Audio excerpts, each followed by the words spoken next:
सभी को नमस्कार।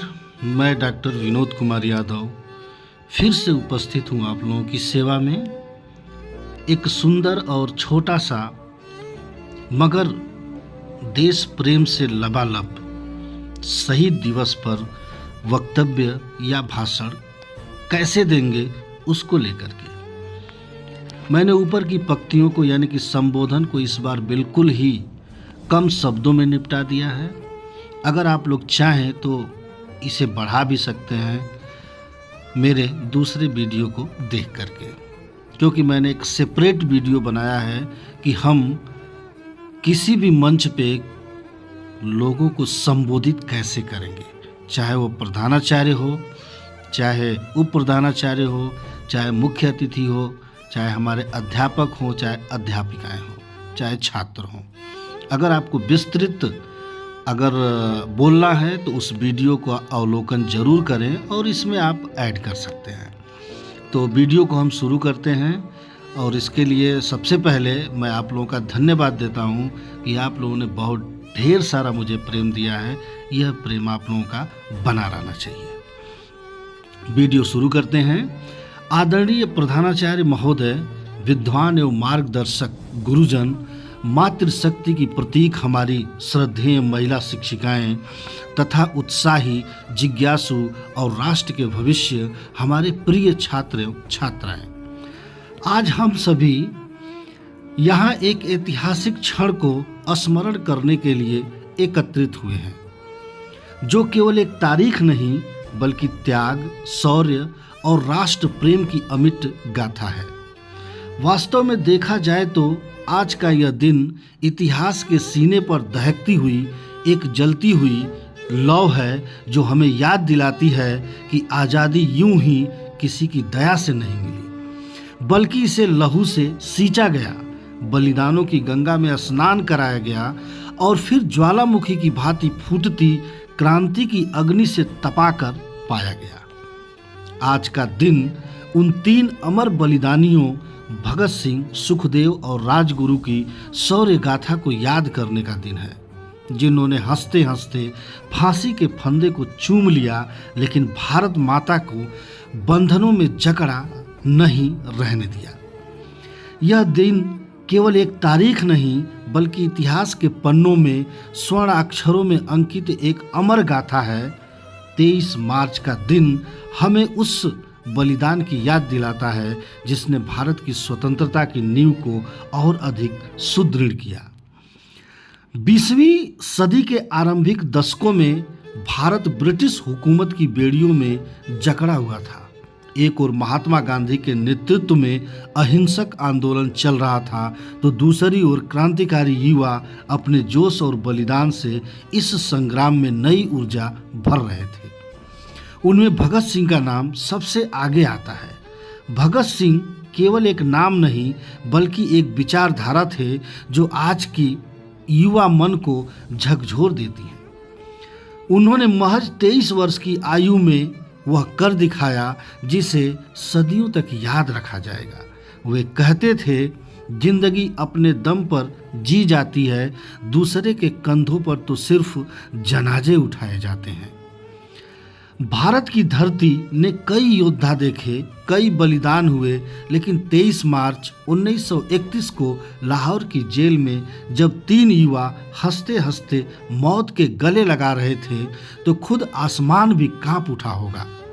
जेल की दीवारें चिल्ला रही होंगी, रुको मत जाओ, तुम पर भारत का भविष्य टिका है।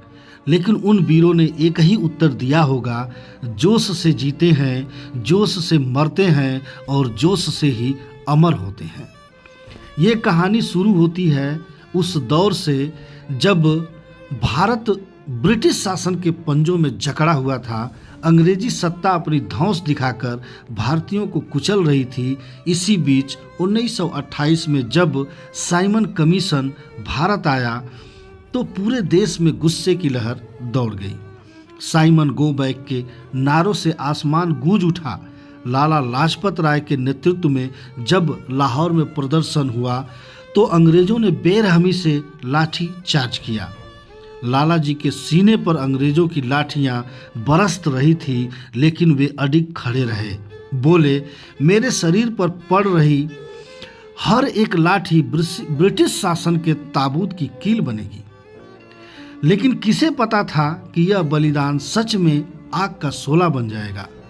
भगत सिंह, सुखदेव और राजगुरु ने प्रण लिया, इस अन्याय का जवाब मिलेगा, और मिलेगा ऐसा कि ब्रिटिश साम्राज्य कांप उठेगा। भगत सिंह और उनके साथियों ने अंग्रेज पुलिस अधिकारी जेम्स स्कॉट को मारने की योजना बनाई, लेकिन गलती से जॉन सैंडर्स मारा गया। लाहौर में अंग्रेजों की नींव हिल गई। भगत सिंह ने साफ कहा, हमारा मकसद किसी को मारना नहीं, बल्कि इस साम्राज्य को जगा देना है।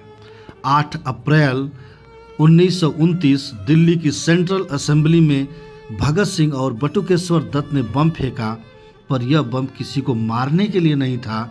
यह बम था उस गूंगी बहरी ब्रिटिश सरकार को जगाने के लिए। और जब धुआं छटा, भगत सिंह वहां से भागे नहीं, बल्कि इनकलाब जिंदाबाद, साम्राज्यवाद मुर्दाबाद के नारे लगाते हुए खुद को गिरफ्तार करवा दिया। आखिरकार वह दिन भी आ गया जब इन तीनों योद्धाओं को फांसी दी जानी थी। जेल में माहौल गंभीर था, पर तीनों हंसते रहे। कोई रो रहा था, पर वे गा रहे थे, मेरा रंग दे बसंती चोला, मेरा रंग दे बसंती चोला। जब जल्लाद ने पूछा आखिरी इच्छा, भगत सिंह बोले, सिर्फ इतना कि हमें फांसी पर लटकाने की जल्दी न हो, हम अपनी आज़ादी की जंग पूरी कर लें। और फिर 23 मार्च 1931 की रात 6:30 पर जब फांसी का फंदा उनके गले में लगाया गया, तो भगत सिंह ने मुस्कुराकर कहा, एक क्रांतिकारी मरता नहीं, वह विचारों में जिंदा रहता है। आज हम जिस आज़ाद हवा में सांस ले रहे हैं, वह इन्हीं बलिदानों की देन है। लेकिन क्या हमने इनके सपनों का भारत बनाया? क्या हम जातिवाद, भ्रष्टाचार और अन्याय से मुक्त हैं? क्या हमारे युवाओं में वही जोश और जुनून है? क्या हम अपने अधिकारों के साथ अपनी जिम्मेदारियों को निभा रहे हैं? अगर नहीं, तो हमें आज ही संकल्प लेना होगा कि हम इनके विचारों को केवल किताबों तक नहीं, बल्कि अपने जीवन में भी उतारेंगे। दोस्तों, देशभक्ति सिर्फ एक दिन का उत्सव नहीं, यह हर दिन की साधना होनी चाहिए। हमें यह याद रखना होगा कि जो आज़ादी में हमें इतनी आसानी से मिली है, वह वास्तव में किसी की फांसी की रस्सी, किसी के सीने पर चली गोलियों और किसी माँ की आंखों के आंसुओं की कीमत पर खरीदी गई है। अंत में मैं उन अमर शहीदों को श्रद्धांजलि अर्पित करते हुए कहना चाहता हूँ, शहीदों की चिताओं पर लगेंगे हर बरस मेले, वतन पर मरने वालों की यह बाकी निशा होगा। जय हिंद, वंदे मातरम, इनकलाब। दोस्तों, वीडियो को देखिए और इसे लाइक करिए, सब्सक्राइब करिए।